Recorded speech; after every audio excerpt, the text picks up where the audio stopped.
अल्हम्दुलिल्लाह अल्हम्दुलिल्लाहिल्लज़ी नज़्ज़लल फ़ुरक़ान अला अब्दिही लियकूना लिल आलमीन नज़ीरा अल्लज़ी लहु मुल्कुस समावाति वल अर्द वलम यत्तख़िज़ वलदन वलम यकुल लहु शरीकुन फ़िल मुल्क व ख़लक़ कुल्ल शैइन फ़क़द्दरहु तक़दीरा वस्सलातु वस्सलामु अला ख़ातिमिन नबिय्यीन व अला आलिहि व अस्हाबिहि अजमाइन अम्मा बाद फ़अऊज़ु बिल्लाहि मिनश शैतानिर रजीम बिस्मिल्लाहिर रहमानिर रहीम फ़अक़िम वजहका लिद्दीनि हनीफ़ा फ़ित्रतल्लाहिल्लती फ़तरन्नास अलैहा बिस्मिल्लाहिर रहमानिर रहीम रब्बि इश्रह ली सदरी व यस्सिर ली अमरी वहलुल उक़दतम मिन लिसानी यफ़क़हू क़ौली। बहुत बहुत प्यारी बहनों, अस्सलामु अलैकुम व रहमतुल्लाहि व बरकातुहू।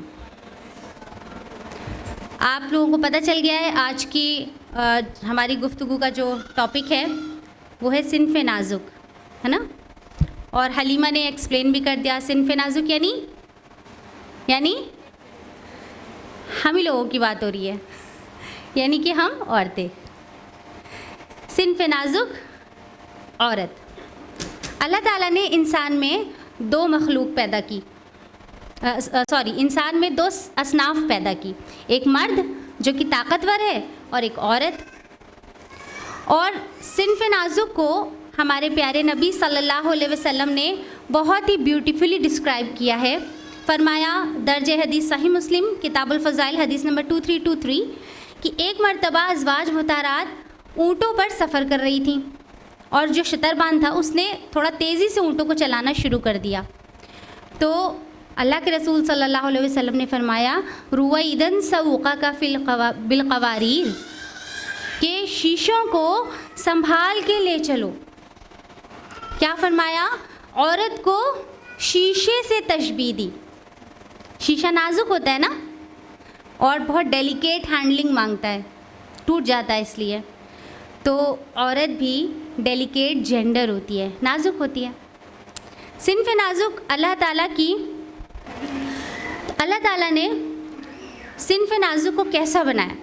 ये अल्लाह की वो मखलूक है जो ख़ूबसूरत है, नर्म है, नाजुक है, और ये वो है जिसके दिल में अल्लाह ताला ने एहसास, मोहब्बत, रहमत और शफ़क़त डाल दिया है, जो हर रिश्ते के रूप में अपने हसीन किरदार के साथ नुमाया है। देखिए ना, अगर यही सिन्फ़ नाजुक माँ है तो बेलौस मोहब्बत की पैकर है ना। इसका अंदाज़ा इस बात से लगा सकते हैं कि जब कभी भी हमारे नबी ने अल्लाह की मोहब्बत को किसी की मोहब्बत से तशबीह दी तो माँ की मोहब्बत से दी, है ना। ये नहीं कहा बाप की मोहब्बत से इतना दर्जा ज़्यादा या भाई की, माँ की मोहब्बत से तशबीह दी। और माँ अपनी औलाद के लिए बहुत ज़्यादा सपोर्टिव, केयरिंग और लविंग होती है। और यही सिन्फ़ नाजुक अगर बहन होती है तो अपने भाई के लिए मददगार, उसकी जो है वो राजदार और उसके लिए आसानियाँ पैदा करने वाली होती है। और अगर वो एक बेटी होती है, शी इज़ अ डार्लिंग, बाप के दिल का टुकड़ा। कितने ही सख्त हालात क्यों ना हो, हमेशा अपने बाप के होठों की मुस्कुराहट होती है। और अगर ये एक बीवी होती है तो शरीके हयात होती है, उसके साथ जीती है, उसकी हमसफ़र, उसका सुकून होती है। ये है सिन्फ़ नाजुक जो मोहब्बत देती है और बदले में मोहब्बत चाहती भी है, जो केयर करती है और उसे भी केयर की ज़रूरत होती है। इसीलिए अल्लाह ताला ने उसकी केयर के लिए, उसकी हिफाजत के लिए उसके ये महरम रिश्ते बनाए हैं। उसका बाप, उसका भाई, उसका बेटा, उसका शौहर। और औरत इनमें प्रोटेक्टिव फील करती है, ठीक है। अब आप देखिए कि जिस तरह एक गुलाब का फूल होता है और वो कांटों के दरमियान घिरा होता है ना, जिसकी वजह से कोई भी आसानी से फूल को मसल नहीं सकता। मेरे कहने का ये मतलब नहीं है कि औरत जो है वो गुलाब का फूल होती है तो मर्द कांटे होते हैं हम ये नहीं कह रहे, हम बस इतनी बात कह रहे हैं कि जिस तरह फूल प्रोटेक्टेड होता है उसी तरह सिन्फ़ नाजुक भी मर्द से यानी अपने महरम के ज़रिए प्रोटेक्टेड होती है, ठीक है। और मर्द जो है उसके लिए, उसको सपोर्ट करता है, उसके लिए स्टैंड लेता है और सारी सख्तियों को अपने ऊपर झेलता है। ये है सिन्फ़ नाजुक। और आप देखिए कि जब अल्लाह ताला ने हज़रत आदम अलैहिस्सलाम को बनाया और आदम अलैहिस्सलाम को कहाँ रखा था? आदम अलैहिस्सलाम? जन्नत में उनकी क्या लाइफ थी? मतलब हमारी और आपकी तो सोच है, उसको जो है वो लग्जरियस लाइफ कहना भी शायद बहुत छोटा सा टर्म होगा, क्योंकि आदम अलैहिस्सलाम जिस बेहतरीन जगह पर थे और जो उम्दा वहाँ की आबो हवा और ख़ूबसूरत मनाजिर और लजीज़ खाने और बेहतरीन बिस्तर, मतलब क्या नहीं था। लेकिन जब अल्लाह ताला ने हज़रत हव्वा को पैदा फरमाया तो गोया आदम अलैहिस्सलाम की ज़िंदगी मुकम्मल हो गई और वो दोनों एक दूसरे के साथ खुश हो गए, है ना। तो इस तरह से जैसे अभी आपके सामने हलीमा ने ये शेर पढ़ा ना कि इस कायनात की जो ब्यूटी है वो औरत से है, सिन्फ़ नाजुक से है, ठीक है। अच्छा, एक सवाल ये पैदा होता है कि अल्लाह ताला ने क्यों बनाया ही सिन्फ़ नाजुक को या मर्द को या इंसान को, अल्लाह ने क्यों पैदा किया? तो देखिए मकसद जो है इंसान को पैदा करने का वो तो बहुत वाज़ेह है ना। सूरह ज़ारियात सूरह नंबर 51 आयत नंबर 56, वमा खलक़तुल जिन्ना वल इंसा इल्ला लियअबुदून, कि हमने जिन और इंसानों को नहीं पैदा किया सिवाय अपनी इबादत के लिए। इंसान इसलिए पैदा किया गया कि वो अल्लाह की इबादत करे, अल्लाह को, अपने रब को पहचाने, अपने रब की मार्फत हासिल करे, है ना, और उसकी इताअत करे, उसके आगे अपने आप को झुका दे।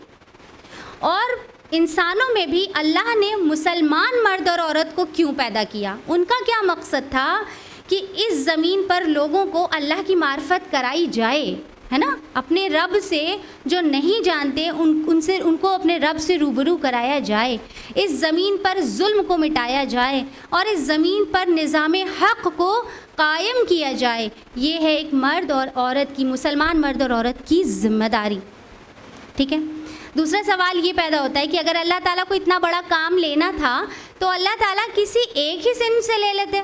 मसलन अल्लाह ताला सिर्फ मर्द को पैदा कर देते और मर्द ताकतवर भी है, या फिर अल्लाह ताला औरत से ये काम ले लेते, या फिर अल्लाह ताला किसी ऐसी सिन्फ को पैदा कर देते कि जिसमें मर्द और औरत का चक्कर ही नहीं होता, यानी कोई एक सिन्फ होता और फिर अल्लाह ताला उससे अपना ये मकसद पूरा करवा लेते। इन्नल्लाह अला कुल्ली शैइन क़दीर, अल्लाह को क्या बैरियर। लेकिन अल्लाह ताला ने क्यों मर्द और औरत को पैदा किया? दो सिन्फ में क्यों पैदा किए, दो असनाफ में क्यों पैदा किया अल्लाह ताला ने? देखिए, जो अल्लाह की हिकमत है और जो अल्लाह के प्लान्स हैं वो आपकी और हमारी सोच से बहुत ऊपर है ना। लेकिन फिर भी अल्लाह की ही आयत के ज़रिए इसका एक लॉजिकल सा आंसर हम देने की कोशिश करते हैं। देखिए, जब कोई काम टीम में होता है तो वो काम बहुत अच्छी तरह से होता है ना। टीम वर्क जब होता है तो काम अच्छे से होता है। मिसाल के तौर पे आप देखिए कि बड़े बड़े मसाइल जो है वो सीबीआई और पुलिस की पूरी टीम काम करती है उस पर, है ना, तो वो काम आसानी से हो जाता है। या इसको ऐसे समझे कि किसी बड़े इदारे को चलाने के लिए या किसी स्कूल को चलाने के लिए या किसी कंपनी को चलाने के लिए पूरी टीम की ज़रूरत होती है ना, टीम वर्क होता है, सबकी अपनी अलग अलग पोस्ट होती है और हर किसी का अपना अपना काम होता है और ये टीम में काम करने की वजह से काम बहुत ब्यूटीफुली हो पाता है ना। इसको और आसान तरीके से समझते हैं, जैसे आज का ये प्रोग्राम, हाँ, अब इसको प्रोग्राम को कंडक्ट कराने के लिए, इसे पूरा करने के लिए भी टीम वर्क की क्या अहमियत है। अगर जो है सर यहाँ पर ये इंतज़ाम ना करे, ये लाइटिंग्स का, ये साउंड सिस्टम और ये ऑडिटोरियम, तो क्या ये प्रोग्राम कराना आसान है? मुश्किल है ना। फिर इसमें आपका बहुत कीमती किरदार है, क्योंकि आप अपना कीमती वक्त निकाल कर कैसे कैसे अपनी जो मसरूफियात हैं उससे हैंडल करके आप लोग यहाँ पर आ रहे हैं। अगर आप लोग ना आए तो हम अपनी बात किसे बताएं। फिर यहाँ पर जितनी ही इम्पोर्टेंस पानी पिलाने वाले की है ना, उतनी ही यहाँ पर खड़े होकर बोलने वाले की है, और जितनी ही इम्पोर्टेंस यहाँ पर चेयर्स लगाने वालों की है उतनी ही प्रोग्राम को कंडक्ट कराने वाले की है।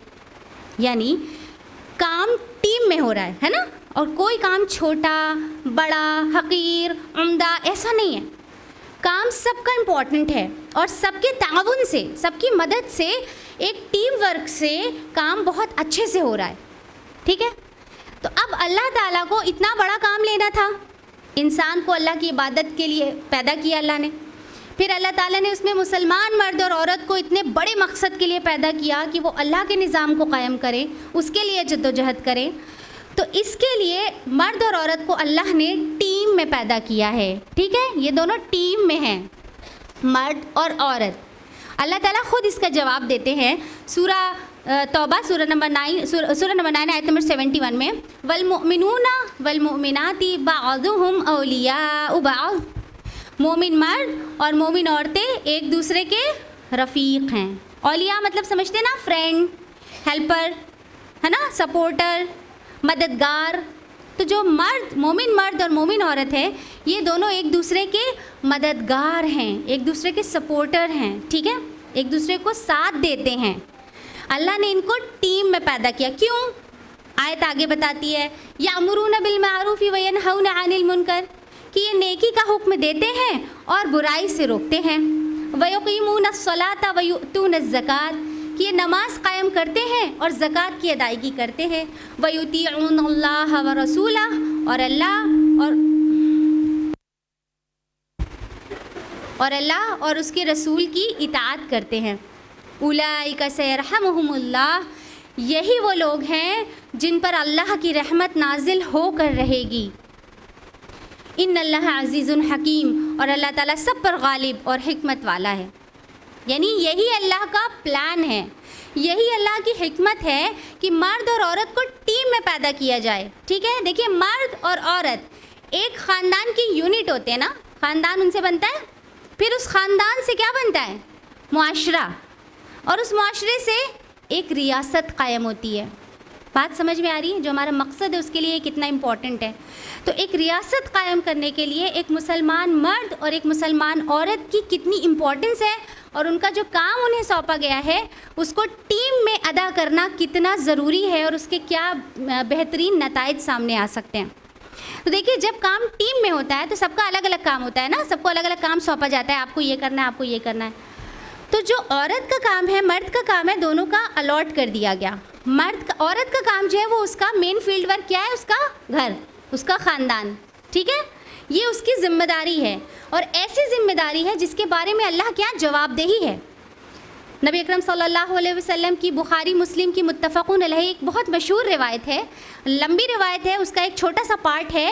अल्लाह के रसूल ने फरमाया वल मरअतु राइयतुन फ़ी बैति ज़ौजिहा व मसऊलतुन अन राइयतिहा, कि औरत अपने शौहर के घर की निगरान है और उससे उसके बारे में पूछा जाएगा, वो जवाबदेह है, ठीक है। तो ये औरत की फील्ड है कि वो अपने घर के अंदर की चीज़ों को देखती है। औरत का जो दायरा है, उसका जो फील्ड है वो छोटा है, घर के अंदर का है, ठीक है, लेकिन बहुत इम्पॉर्टेंट है। ये ना समझे कि छोटा है तो हकीर है, इम्पॉर्टेंट बहुत है। क्योंकि देखिए, हम में से अक्सर लोग जब पूछते हैं कि हमसे पूछा जाता है आप क्या करती हैं, तो हम लोग बहुत शर्मिंदा होकर कहते हैं हाँ जी बस वो हम हाउस वाइफ हैं, या फिर सामने वाला कहता है अच्छा आप बस हाउस वाइफ हैं। तो देखिए, we are not house wives, we are actually home makers. हम घर को बनाने वालियाँ हैं और ये काम बहुत सलाहियत रखता है। हम मैनेजर हैं घर की, क्योंकि घर को मैनेज कर रहे होते हैं, ठीक है। तो ये कोई हकीर काम नहीं, ये बहुत इंपॉर्टेंट काम है, और अभी इसकी इम्पोर्टेंस आपको आगे पता चलेगी। तो जब भी कोई आपसे पूछे आप क्या हैं, आप कहिए अल्हम्दुलिल्लाह I am a home maker, ठीक है। तो ये औरत का है फील्ड कि उसका दायरा कार छोटा है, तो इसलिए उसकी जो ज़िंदगी है ना वो थोड़ी आसान है, और उसका जो हिसाब होगा वो भी इंशाल्लाह आसान होगा। कंपैरेटिवली एक मर्द की ज़िंदगी थोड़ी वसी है, उसका जो फील्ड वर्क है वो उसके घर के बाहर का है, उसका दायरा बड़ा है। बड़े दायरे की वजह से उसकी ज़िम्मेदारी ज़्यादा है, उसकी ज़िम्मेदारी ज़्यादा है तो उसका मुहासबा भी बहुत सख्त है। आप देखिए, एक मर्द पर उसकी बीवी की ज़िम्मेदारी है उसका नान नफ़क़ा पूरा किया कि नहीं, उसे खुश रखा कि नहीं। एक मर्द पर उसकी औलाद की ज़िम्मेदारी है, उनकी तालीम और तरबियत, उनकी ज़रूरियात का ख्याल रखना। एक मर्द पर उसके वालिदैन के ताल्लुक़ से सख्ती से सवाल होगा कि उनके हुकूक़ की अदायगी की कि नहीं, और उनकी दिल आज़ारी तो नहीं की। फिर एक मर्द पर दीगर रिश्तेदारों का भी हक़ है। मसलन के मान लीजिए कोई बहन है वो बेवा हो गई, कोई फूफी हैं वो तलाक़शुदा हो गई, या कोई चचा है माजूर हो गए, तो दीगर रिश्तेदारों का भी हक़ है। फिर एक मर्द से बहुत बड़ा सवाल होगा हलाल और हराम के ताल्लुक़ से, कि वो ज़मीन पर हराम कमा रहा था कि हलाल के लिए दौड़ धूप कर रहा था। और अगर वो बिज़नेस चला रहा था तो ईमानदारी से कर रहा था कि नहीं, किसी कंपनी में एम्प्लॉय था तो ऑनेस्ट था कि नहीं अपने बॉस के साथ। तो ये सारी चीज़ें हैं कि हलाल और हराम का एक सख्त सवाल होगा। फिर उससे इससे भी बड़ा एक सख्त सवाल होगा कि उसने अल्लाह के दीन के लिए कितनी जद्दोजहद की, अल्लाह के दीन के लिए उसने अपनी क्या एफ़र्ट दी, कितना माल खपाया, कितनी जान खपाई। तो कुल मिलाकर एक मर्द का दायराकार, उसका फील्ड वर्क बहुत बड़ा है, उसका उतना ही सख्त मुहासबा है। कंपैरेटिवली एक औरत की ज़िंदगी इससे आसान है। अल्लाह ने छोटा दायरा रखा है और इंशाअल्लाह उसका जो हिसाब होगा वो भी आसान होगा इंशाअल्लाह, ठीक है। लेकिन देखिए, इतनी सारी आसानियों को लेने के बावजूद, इतने मज़े की ज़िंदगी गुजारने के बावजूद भी अगर हम सवाल करें तो हम में से अक्सर ख़वातीन ये कहेंगी कि जी हम तो बड़ी मुश्किल ज़िंदगी गुजार रहे हैं, है ना। अगर हम पूछें कि क्या अल्लाह की इस दी हुई ज़िंदगी से हम खुश हैं, मुतमईन हैं, हम जिस जगह पर हैं राज़ी हैं, तो अक्सर ख़वातीन ये कहेंगी नहीं जी हम बहुत मुश्किलों में हैं, आपको नहीं पता, हम बहुत बहुत परेशानियों में ज़िंदगी गुजार रहे हैं। देखिए कि अल्लाह ने जो हमें सहूलत दी है हमें उससे सरोकार नहीं, लेकिन हमारी जो प्रॉब्लम्स हैं वो हमको ज़्यादा बड़ी लगती हैं, ठीक है। हमें लगता है हम मुतमईन नहीं। हमसे अक्सर ख़वातीन कहती हैं, अपने बच्चों के ताल्लुक़ से कहती हैं कि जब से ये पैदा हुए हैं जैसे हमारी कोई ज़िंदगी नहीं हो रही, है ना। अपने शौहर के ताल्लुक़ से कहती हैं, अब ख्याल नहीं रखते, हमारे शौहर अच्छे नहीं हैं और मुझसे बिल्कुल प्यार नहीं करते और हमारी तो ज़िंदगी बर्बाद हो गई इनसे शादी करके। और अक्सर बड़ी उम्र की औरतें कहती हैं कि भैया हमने तो अपनी पूरी ज़िंदगी इस घर को बनाते बनाते लगा दी, हमारी तो कोई ज़िंदगी नहीं है। तो फिर हमारी ज़िंदगी और क्या है, और हमें क्या करना था अपनी ज़िंदगी के साथ, क्या करना चाह रहे थे। तो इसकी वजह से हम में से अक्सर ख़वातीन जो है वो बहुत डिप्रेस्ड रहती हैं, परेशान रहती हैं, अफसुर्दा रहती हैं। उनके चेहरे से अफसुर्दगी दिखती है कि उन्हें वो ज़िंदगी नहीं मिली जो वो चाहती थी। अक्सर ख़वातीन को आप देखिए चेहरे से पता चल जाएगा ये बहुत परेशान है, क्योंकि जो मुस्कुराहट है वो गायब हो चुकी है। और अफसोस कि कितनी ख़वातीन इसी गम में इस दुनिया से चली जाती हैं कि उन्हें वो लाइफ ही नहीं मिली जो वो डिज़र्व करती थी। ये हमारा अलमिया, ये हमारा रोना कि हमें वो मिला ही नहीं। अच्छा, अब ये हुआ कैसे, इसकी वजह क्या थी? इसकी वजह जो है वो दो वजह है। एक तो दीन से दूरी और दूसरी हमारे मकसद से दूरी, जिसकी वजह से कोई वैल्यू नहीं रहेगी लाइफ में। देखिए, दीन हमें पता नहीं, जिसकी वजह से हमें ये नहीं पता कि हमारे रब ने हमें क्या दे दिया है, हमारे पास है क्या। हम अपनी वैल्यू नहीं करते। अल्लाह ने हमें जिस मकाम और जिस इज़्ज़त से नवाजा है ना, हमें जानना चाहिए उसके बारे में, तो हमें मालूम ही नहीं, इसलिए हम रोते रहते।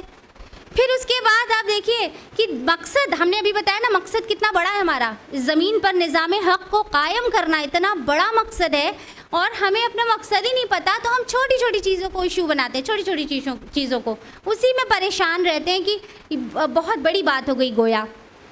ये हमारे इश्यूज़ है। Is this really an issue कि हम उनके शौहर हमारे शौहर से ज़्यादा अच्छे हैं? Is this really an issue कि उनके शौहर हर वीकेंड पर घुमाने ले जाते, हमारे तो नहीं ले जाते? ये इश्यूज़ है हमारे कि हमारे 2, 3 या 4 बच्चे हैं, तो जिसकी वजह से हमारी सोशल लाइफ स्टक हो गई और हम ये गॉसिप्स और चैटिंग्स और ये सारी इंजॉयमेंट नहीं कर पाते। इज़ दिस एन इशू कि हम अपने घर की मसरूफियत की वजह से हमारी शॉपिंग्स और हमारी और चीज़ों के लिए हम वक्त नहीं निकाल पाते? ये इश्यूज़ है हमारे, यही रोना है हमारा। हमें अपना मकसद ही नहीं पता कि हम कितने बड़े मकसद के लिए बनाए गए, ये हमारा रोना है। और सोचिए कि इसी गम में, उस परेशानी के आलम में हमारे चेहरों से हमारी वो परेशानियां नज़र आती हैं, और इंटरनली तो हम परेशान हैं ही, बिल्कुल अफसुर्दा हैं। और जब उस पर एक्सटर्नल प्रेशर पड़ता है ना, तो हम पूरी तरह ब्लास्ट हो जाते हैं। और वो एक्सटर्नल प्रेशर क्या है? अभी हलीमा ने नाम लिया था, feminism, liberalism, women's right, women empowerment, ये सारी चीज़ें आवाज़ लगा लगा के हमें और बेचैन कर देती है कि हमारे हुकूक तो है ही नहीं, तो हमको कुछ करना चाहिए। फिर हमें अपने हुकूक का पता ही नहीं कि क्या हमें मिल चुका है, और हम उसके लिए मेहनत कर रहे हैं, उसके लिए सड़कों पे आके आवाज़ लगा रहे हैं। जबकि जो राइट्स हमें हमारे रब ने, हमारे नबी ने दे दिए, मतलब हिस्टोरियंस खुद गवाह इस बात के कि औरतों के हक़ में मोहम्मद ने जो रेवोल्यूशन बर्पा किया सल्लल्लाहु अलैहि वसल्लम, वो आज तक किसी ने किया ही नहीं। जो स्टेटस मेंटेन किया गया औरतों का, उसके बावजूद हमें पता ही नहीं है, तो हम अपने हुकूक मांगने के लिए सड़कों पे निकलकर और अपने राइट्स मांग रहे हैं, और छोटी छोटी चीज़ों में अपने आप को बिल्कुल बर्बाद किए हुए हैं। ये तो वही बात है ना, जैसे आप देखिए कि किसी कंट्री का अगर प्राइम मिनिस्टर हो, प्राइम मिनिस्टर, तो वो कितना बिज़ी होता है, कुछ आइडिया है? बहुत बहुत बिज़ी होता है। उसकी जिम्मेदारी, कितनी बड़े बड़े काम होते हैं उसके ज़िम्मे। लेकिन अगर वही प्राइम मिनिस्टर, आप इमेजिन कीजिए कि छोटी छोटी चीज़ों में फंसा रहे, मसलन घर जो है वो कुछ बेतरतीब सा है, काम वाली आ नहीं रही है और काम वाली को लगता है बदलना चाहिए। हंसी आएगी ना, प्राइम मिनिस्टर हो गया, आप कहेंगे भाई साहब आपके ज़िम्मे बहुत बड़े बड़े काम है, पहले आप वो कर लीजिए, फिर आप कहाँ इन चक्करों में पड़ें। वही हाल हमारा है। हमें जिस बड़े मकसद के लिए पैदा किया गया है, हमारा फोकस उधर नहीं है। हम छोटी छोटी चीज़ों को इशू बनाकर रो रहे हैं, परेशान हैं अपनी ज़िंदगी में, और वाकई परेशान हैं, और ये इसी में हमारी ज़िंदगी ज़ाया हो रही है, ख़त्म हो रही है। और या तो फिर जब मगरिब से आवाज़ चली तो एकदम से हमारे कानों से टकरा गई कि हाँ, औरतों को अपने हक़ के लिए बात करनी चाहिए, और न सिर्फ हमारे कानों में उतर गई वो आवाज़, बल्कि हमारे दिलों में उतर गई। उसकी मिसाल है कि सोचिए, शरीयत के नाम पर सरज़मीन पाकिस्तान ली गई है ना, और आज वहाँ ये हाल है कि वहाँ की ख़वातीन हर साल 8 मार्च को औरत मार्च निकालती हैं, और निकलती हैं सड़कों पर, और बड़े बड़े बैनर्स लेकर, उसमें स्लोगन्स लिखे होते हैं, वो लेकर चीख चिल्लाकर वो प्रोटेस्ट कर रही होती हैं। और उनके स्लोगन्स क्या होते हैं बताएं आपको? मेरा जिस्म मेरी मर्ज़ी, और दुपट्टा इतना ही पसंद है तो अपनी आँखों में बांध लो, और नज़रें तेरी गंदी और बुर्का मैं पहनूं। और कुछ घरेलू जिम्मेदारियों के ताल्लुक से भी स्लोगन्स होते हैं कि अपना खाना खुद गर्म कर लो, मुझे क्या पता तुम्हारा मोज़ा कहाँ रखा है, और मैं बच्चा पैदा करने वाली मशीन नहीं हूँ। इस तरह के स्लोगन्स लेकर सड़कों पे उम्मत मुस्लिमा की ख़वातीन उतर आई हैं, और वो अपने हक़ की डिमांड कर रही हैं।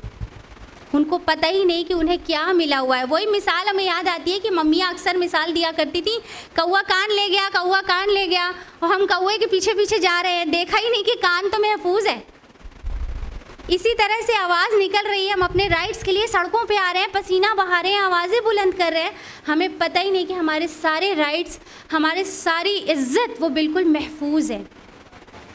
पता है, अगर ये फेमिनिज़म और ये सारी तहरीक उन सोसाइटीज़ के लिए होती जहाँ पर वाकई औरतों के कोई हक़ नहीं है, मसलन आप हिंदुइज़्म को ले लीजिए, क्रिश्चियनिटी को ले लीजिए, जहाँ पर औरत को जो है बहुत सारी चीज़ों के राइट्स नहीं है, पार्टनर चूज़ करने का राइट नहीं है, उन्हें जो है वो वोट करने का राइट नहीं है, उनकी प्रॉपर्टी में कोई राइट नहीं है। तो राइट्स जहाँ पर नहीं है, अगर उनके लिए बात हो रही है तो बात समझ में आती, लेकिन असल में इनका हदफ इस्लाम है, इनका जो टारगेट है ना वो इस्लाम है, क्योंकि इनको अच्छे से पता है कि अगर औरत कहीं पर सबसे ज़्यादा सेफ़ एंड सिक्योर है ना तो वो दीन इस्लाम है। अगर सबसे ज़्यादा औरत को कहीं पर इज़्ज़त दी गई है तो वो दीन इस्लाम है। तो ये चाहते हैं कि उनकी भी इज़्ज़त ले ली जाए और उनका भी ये राइट्स छीन लिया जाए और उनको सड़कों पर उतार दिया जाए। और हमारी कम अक्ली देखिए कि हम उतर आए सड़कों पर अपने हक़ के लिए। और बात सिर्फ इतनी सी भी नहीं है, इससे आगे भी है। देखिए, इनका ये मानना है कि अगर कोई औरत चीखती है, चिल्लाती है, ज़ोर से बोल सकती है, जो चाहे वो कर सकती है, तो गोया वो लिबरल है। ठीक है, तो अब इनका जो अप्रोच है वही गलत है कि मर्द से एक कंपटीशन है, चाहे वो गलती क्यों ना हो। अगर मर्द चीख चिल्ला रहा है, चीख सकता है, तो औरत क्यों नहीं चीख सकती? औरत भी चीखेगी।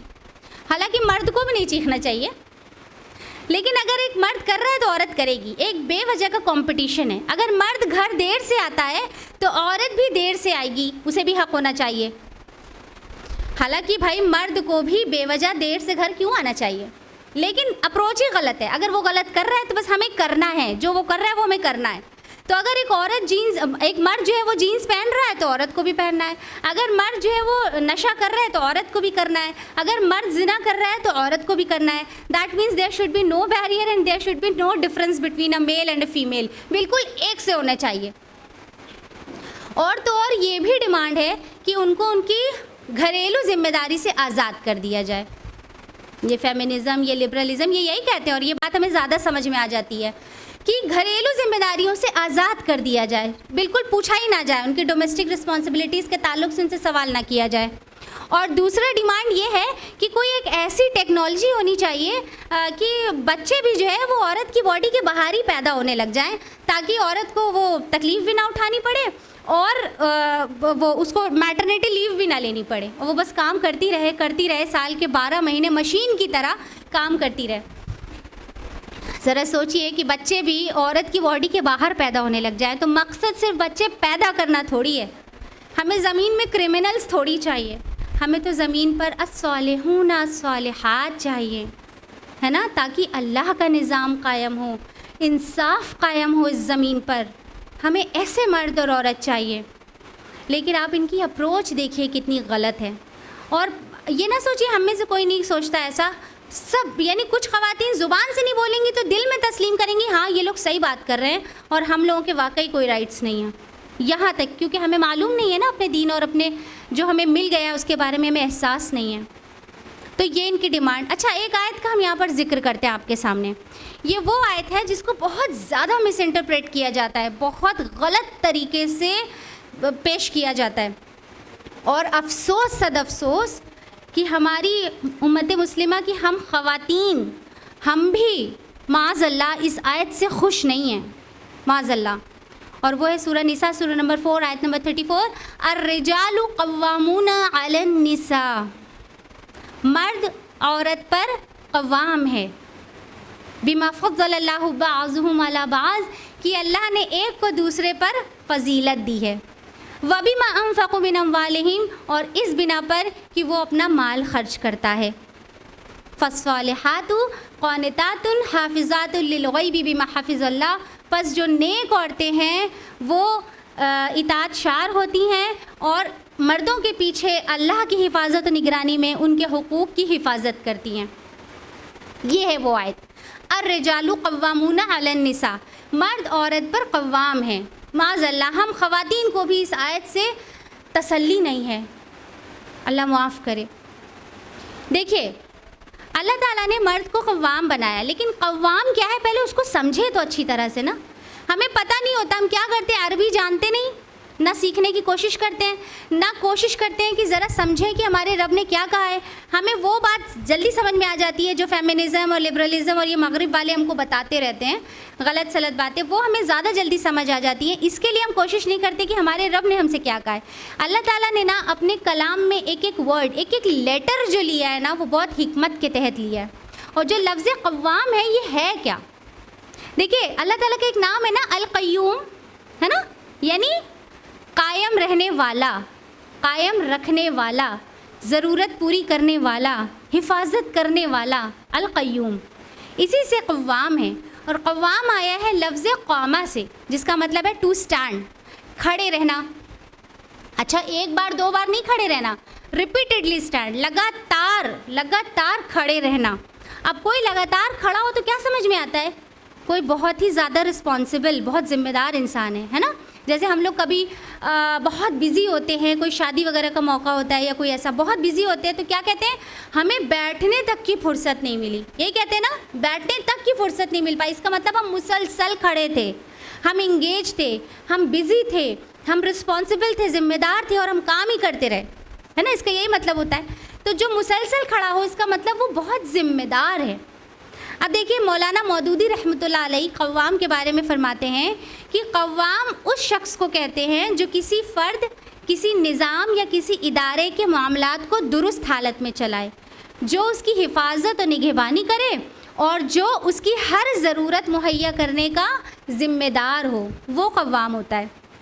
अल्लाह ने मर्द को क़व्वाम बनाया है क्योंकि ये ज़िम्मेदार है, ये मेहनत करता है, ये बिज़ी रहता है ताकि इसकी फ़ैमिली चले, ये इसके लिए ज़िम्मेदार है, ठीक है। तो इसको क़व्वाम बनाया गया।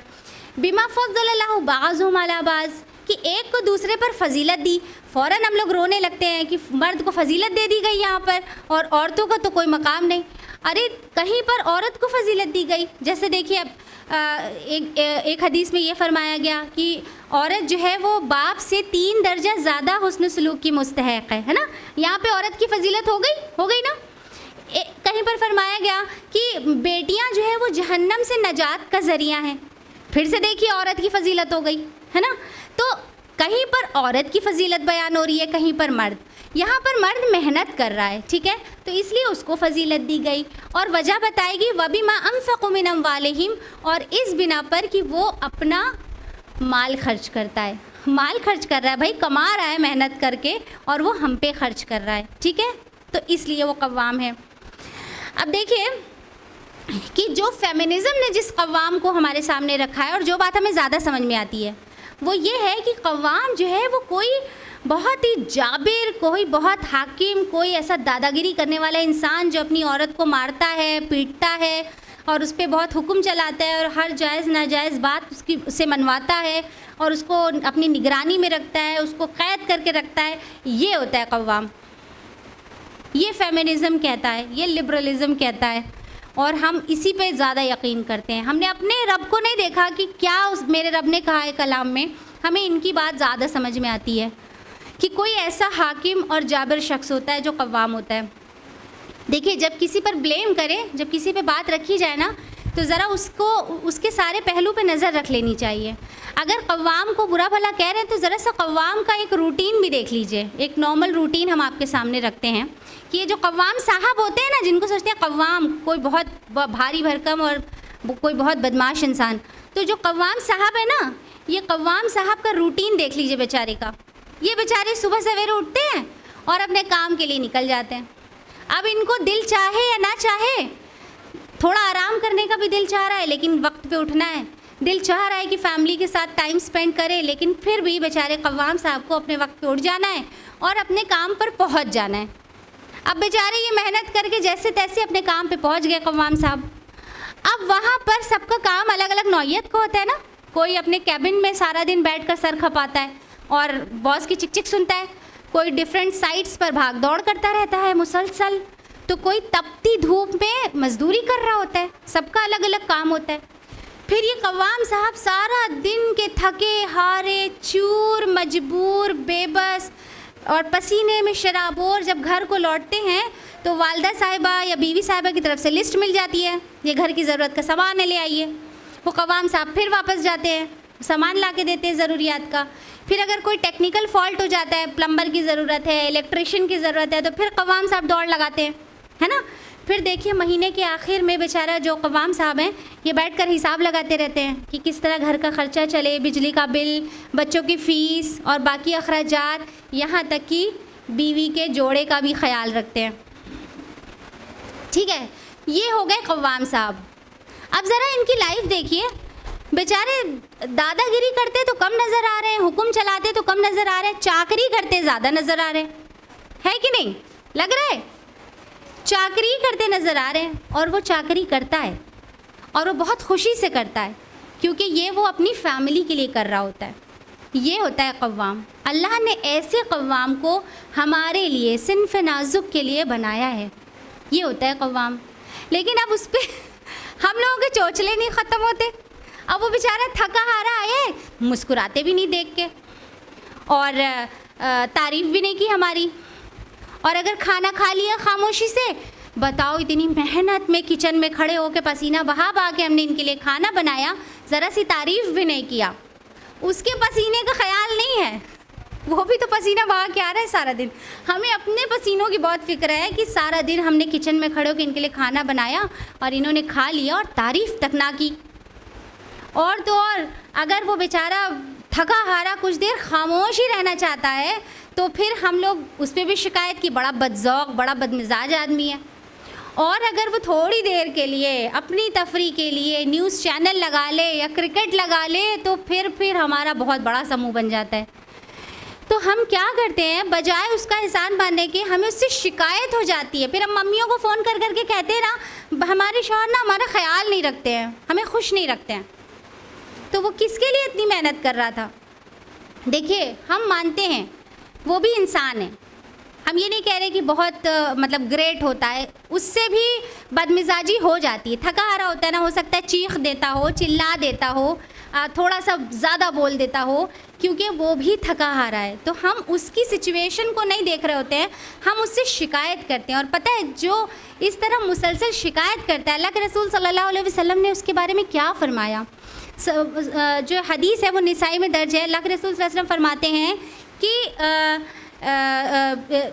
कि जो औरत ला यंजुरुल्लाहु तबारक व तआला कि इलल इलम रआ, कि अल्लाह ताला उस औरत की तरफ रुख भी नहीं करेगा रोज़े आखरत, देखेगा भी नहीं। किसकी तरफ? ला तशकुरु लिज़ौजिहा, जो अपने शौहर की नाशुक्र गुजार होती है। वही ला तस्तगनी अन, हालांकि वो किसी वक्त भी अपने शौहर से बेनियाज नहीं रह सकती। रह सकते हैं क्या? क्या शौहर से बेनियाज रह सकते हैं? नहीं रह सकते। और उसके बावजूद भी शिकायत करते हैं और नाशुक्री करते हैं, तो अल्लाह के रसूल फरमाते हैं कि अल्लाह ताला उस औरत की तरफ देखेगा तक नहीं रोज़े आखरत। तो देखिए कि ये जो कव्वाम साहब है ना, ये जो इतनी मेहनत कर रहे थे वो हमारे लिए कर रहे थे। अब आप देखिए, मेरे हिसाब से तो जो कव्वाम है वो अल्लाह ताला की तरफ से एक बहुत बड़ा तोहफ़ा है हमारे लिए, बहुत बड़ा तोहफ़ा। क्योंकि देखिए, अगर हम लोग के पास कुछ अथॉरिटी आ जाए, थोड़ा सा पैसा आ जाए हम लोग के हाथों में, या जो हम लोग शौहर के माल से बचा बचा के रखती हैं वो हो जाए, कुछ भी अगर हमारे हाथ में कुछ पैसा हो, हम लोग का दिल देखिए कितना बड़ा है। सबसे पहले उससे अपने बारे में सोचते हैं ना, अपनी ज़रूरत पूरी करने के लिए सोचते हैं, या फिर जो हमारे प्लान्स होते हैं उनको पूरा करने के लिए सोचते हैं। लेकिन वही पैसा जब कव्वाम के हाथ में आता है ना, तो वो सबसे पहले अपनी फैमिली के बारे में सोचता है कि अभी ये करना है, अभी ये खर्च करना है, अभी ये अखराजात है कि नहीं। तो ये तो हमारी तरफ से अल्लाह की तरफ से हमारे लिए बहुत बड़ा तोहफ़ा है कि कोई हमारे लिए सोच रहा है। तो उसके पास आ रहा है तो वो बेचारा हमारे लिए सोच रहा है, यहाँ तक कि सारे अखराजात का हिसाब लगा रहा है और बीवी के जोड़े का भी ख्याल रख रहा है। इसमें उसके अपने जोड़े की बारी नहीं आती। हमें याद है कि कब हमारे अब्बा ने या कब हमारे शौहर ने लास्ट टाइम कितने महीने पहले अपना जोड़ा बनवाया था। हम एक नॉर्मल मिडिल क्लास फैमिली की बात कर रहे हैं। वो बेचारे महीनों से पुराने कपड़ों में घूम रहे हैं और हमारे लिए इतना कुछ कर रहे हैं, और हमारी शिकायतें देखिए। तो ये कव्वाम हमारे लिए अल्लाह की तरफ से बहुत बड़ी नेमत है कि नहीं। अब जो इंसान हमारे लिए इतनी कुर्बानियाँ दे रहा है, हमारे लिए इतने कॉम्प्रोमाइज़ कर रहा है, क्या वो इतना सा भी हकदार नहीं कि उसकी इज्जत की जाए, उसकी बात मानी जाए, उसे कव्वाम तस्लीम किया जाए। किसी एक को तो कव्वाम बनाना था ना, मतलब फैमिली चलाने के लिए कोई एक लीडर तो चाहिए था ना। किसी भी आप इदारे को देख लीजिए, चलाने के लिए कोई एक हेड चाहिए होता है, तो कोई एक तो चाहिए था फैमिली चलाने के लिए। अगर अल्लाह ताला औरत को कव्वाम बना देते तो आए दिन तो तलाक़ें होती रहती, क्योंकि औरत तो अपने जज्बात में बह जाती है बिल्कुल। तो इसलिए अल्लाह ने इस हिकमत के तहत मर्द को कव्वाम बनाया है। और देखिए, एक पॉइंट और नोटिसेबल है इस आयत में, जहाँ पर अल्लाह ताला ने मर्दों की बात कही, वहाँ कहा अर्रिजाल, मर्द, रिजाल लफ्ज़ इस्तेमाल किया, ठीक है। लेकिन जहाँ पर औरतों की बात आई, वहाँ पर ये नहीं कहा कि निसा औरत ना, लेकिन क्या कहा? अस्सालिहात, नेक औरतें, गुड विमेन, फर्माबरदार औरतें। ये वही डिफरेंस है, वही फ़र्क है। जैसे एक माँ एक बच्चे को इस तरह बुलाए, अब्दुल्ला ये काम कर दो, या वो इस तरह कहे, मम्मा के प्यारे बेटे नहीं हो, ये काम कर दो। दोनों में डिफरेंस है ना। अल्लाह ताला इस तरह से हम ख़वातीन से मुखातिब है, क्योंकि हम सिन्फ़े नाजुक है ना।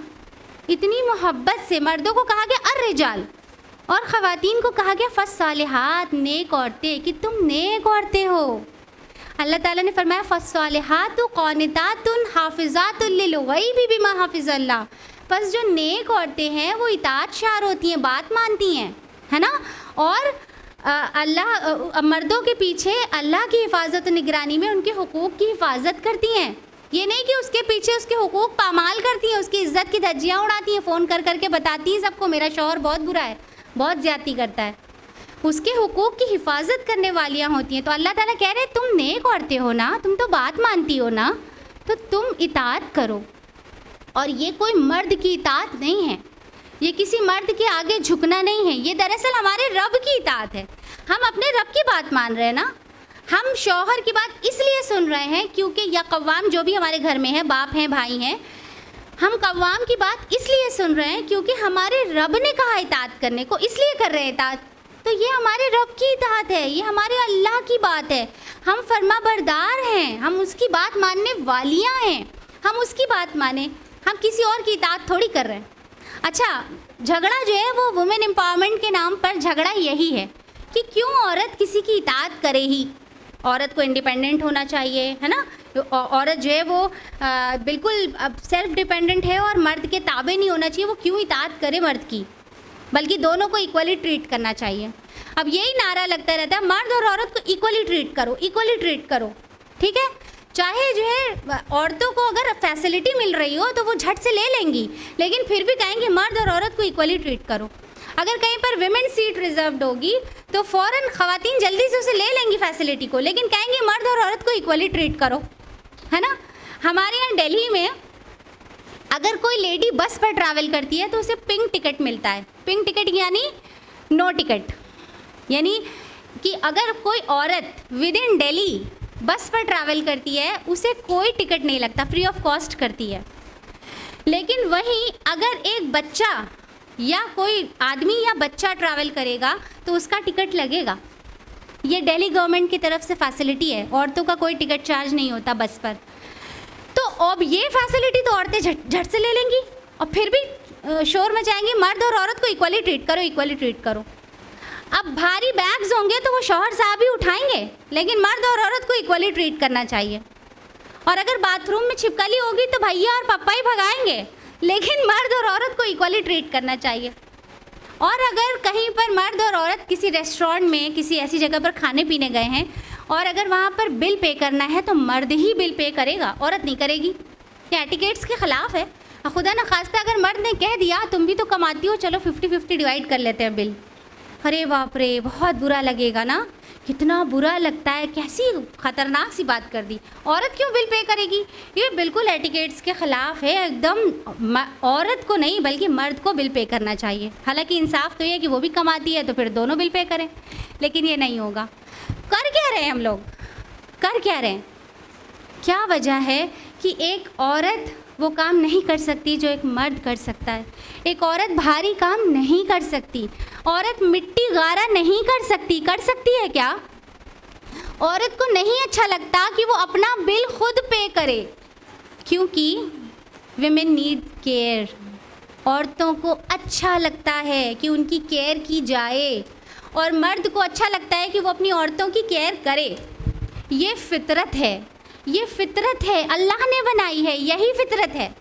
अल्लाह ताला हुक्म देते हैं सूरह रूम सूरह नंबर 30 आयत नंबर 30 में, फ़अक़िम वजहका लिद्दीन हनीफ़ा फ़ितरतल्लाहिल्लती फ़तरन्नास अलैहा, कि कायम हो जाओ इस दीन पर, अपना रुख जमा दो इस दीन पर, इस दीन की सिमत, और कायम हो जाओ उस फितरत पर जिस पर अल्लाह ने इंसान को पैदा किया है।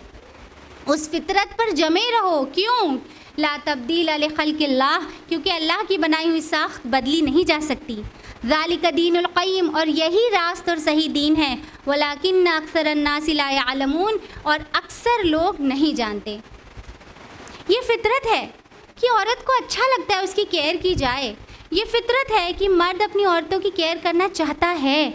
लेकिन अगर हम लोग झगड़ते रहेंगे ना, लड़ते रहेंगे ना, तो फिर मर्द के जो इमोशंस हैं वो हमारे लिए ख़त्म हो जाएंगे और हम खुद मुश्किल में पड़ जाएंगे, खुद मुसीबत में पड़ जाएंगे। तो अक्लमंदी ये है कि हम फितरत पर कायम रहें। अच्छा देखिए, अब ये जो झगड़ा है कि औरत को कमाना है, तो कमाने के नाम पर झगड़ा क्यों है? झगड़ना क्यों है? सड़कों पे निकलना क्यों है? कमाना चाहते हैं तो ठीक है। देखिए, अगर एक औरत अपनी घर की सारी जिम्मेदारियों को निभा के, बच्चों को देखकर और अपने हिजाब, अपने शरीयत के दायरे में रहकर घर से बाहर निकलकर कमाना चाहती है तो इस्लाम ने इजाज़त दी है, कमाए। जो हम लोग शोर मचाते हैं ना कि हज़रत खदीजा तो अल्लाह के रसूल की बीवी थी और एक कामयाब बिजनेस वुमन थी, तो फिर हम क्यों नहीं कमा सकते? हाँ बिल्कुल, हज़रत खदीजा एक सक्सेसफुल बिजनेस वुमन थी और बहुत मालदार थी, लेकिन जब हम किसी की मिसाल दें तो पूरी तरह दिया करें, पूरी तरह। हज़रत खदीजा का जब निकाह हुआ तो उन्होंने अपने शौहर को तरजीह दी। वो अपने शौहर के लिए एक बहुत मददगार, बहुत रहम करने वाली, बहुत ज़्यादा मोहब्बत करने वाली, खिदमत गुज़ार बीवी थी। और वो अपने बच्चों के लिए एक बहुत ही शफ़ीक और रहीम माँ थी। उनके लिए उनकी अच्छी बेहतरीन तालीम और तरबियत करने वाली माँ थी, और उन्होंने अपने माल से अल्लाह की राह में बहुत मदद की है। ये थी हज़रत खदीजा।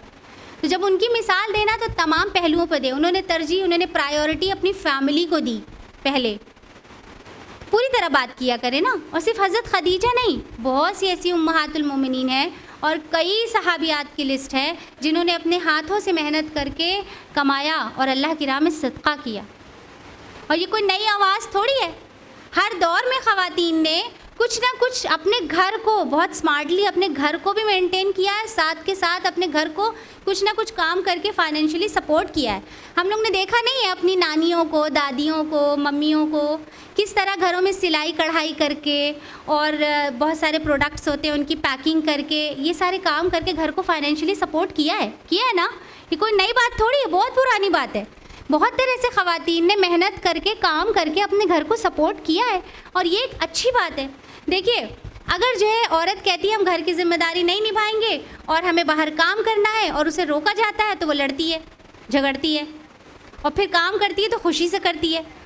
और अगर वो कहती है कि और अगर घर में जो है बाप, भाई या शौहर जो है वो नाकारा हैं और मजबूरी में घर चलाने के लिए घर से निकलना पड़ता है तो फिर कहती है मुझ पे जुल्म हो रहा है, तो किसी हाल पे खुश नहीं होती। काम करती है तो भी शिकायत, नहीं करती है तो भी शिकायत।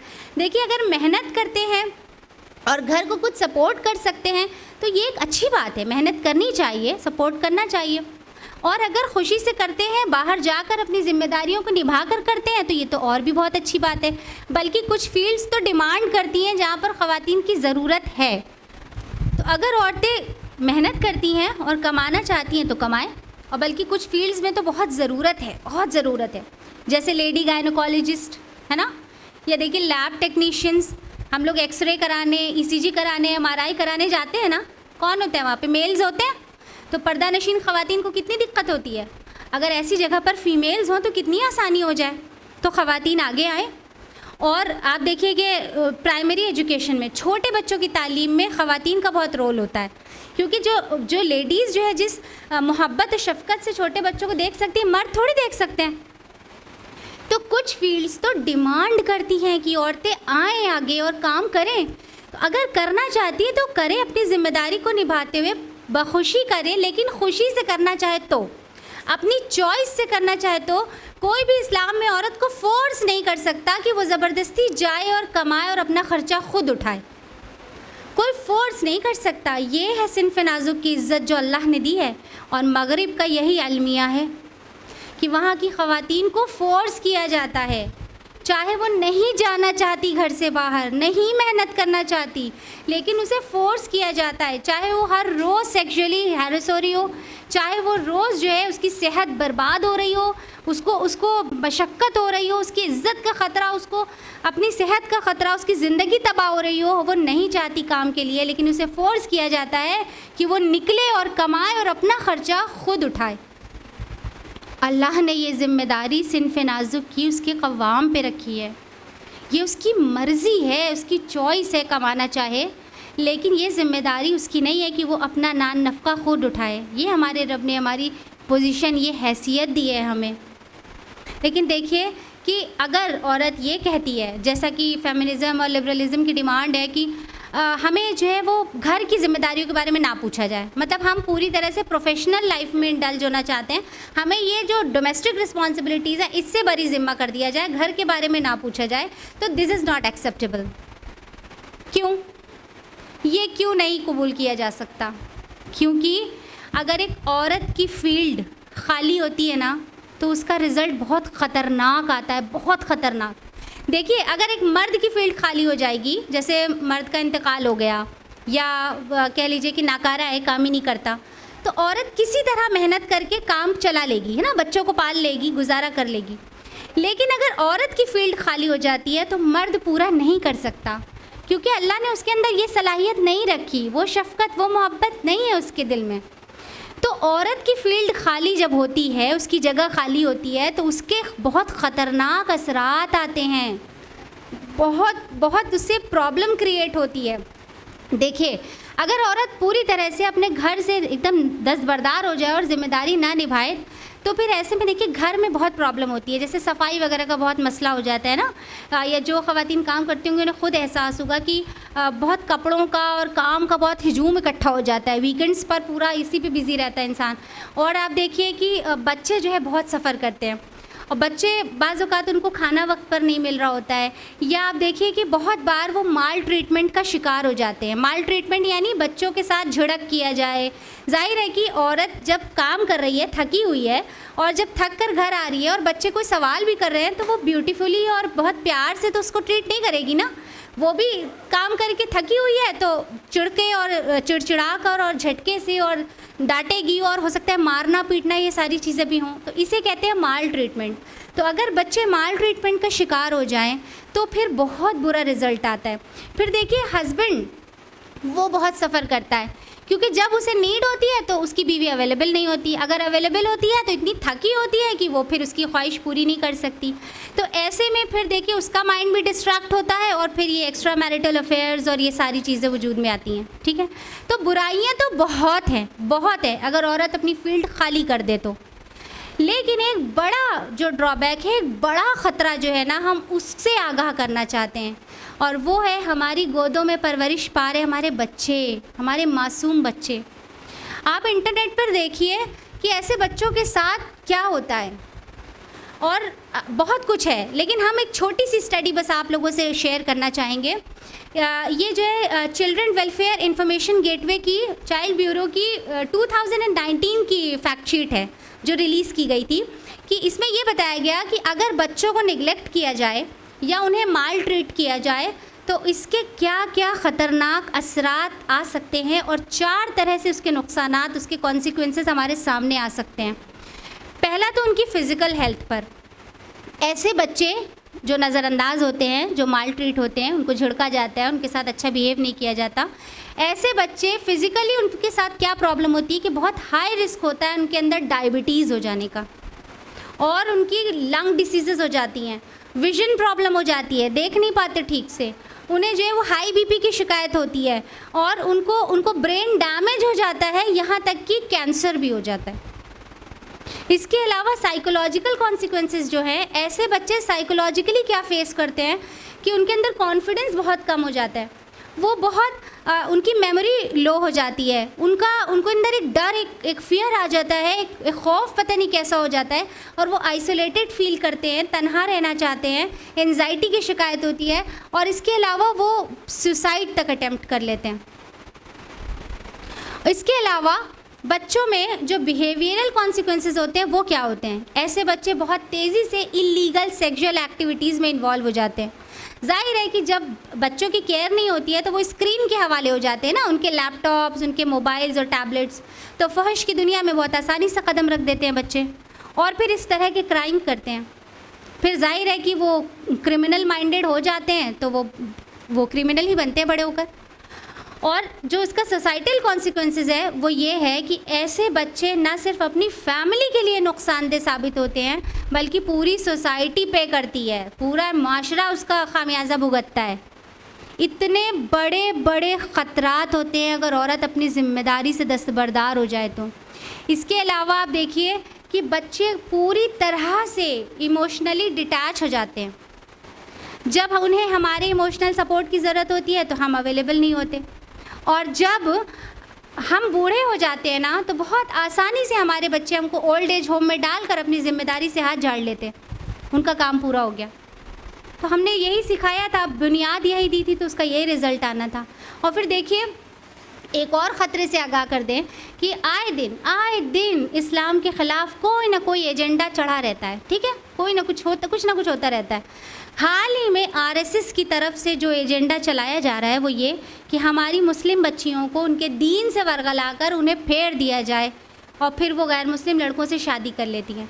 बाकायदा ऐसे लड़कों को ट्रेनिंग दी जाती है। तो जब बच्चियों को घर में इमोशनली सपोर्ट नहीं मिला है उनको, तो फिर ऐसी बच्चियां ऐसे लड़कों की बातों में आसानी से आ जाती हैं, और फिर वो क्या करते हैं, या तो फिर उसका नतीजा ये निकलता है कि वो अपने दीन को छोड़कर उनसे शादी कर लेती हैं, और या फिर उनके साथ फ़िज़िकल रिलेशन में आ जाती हैं।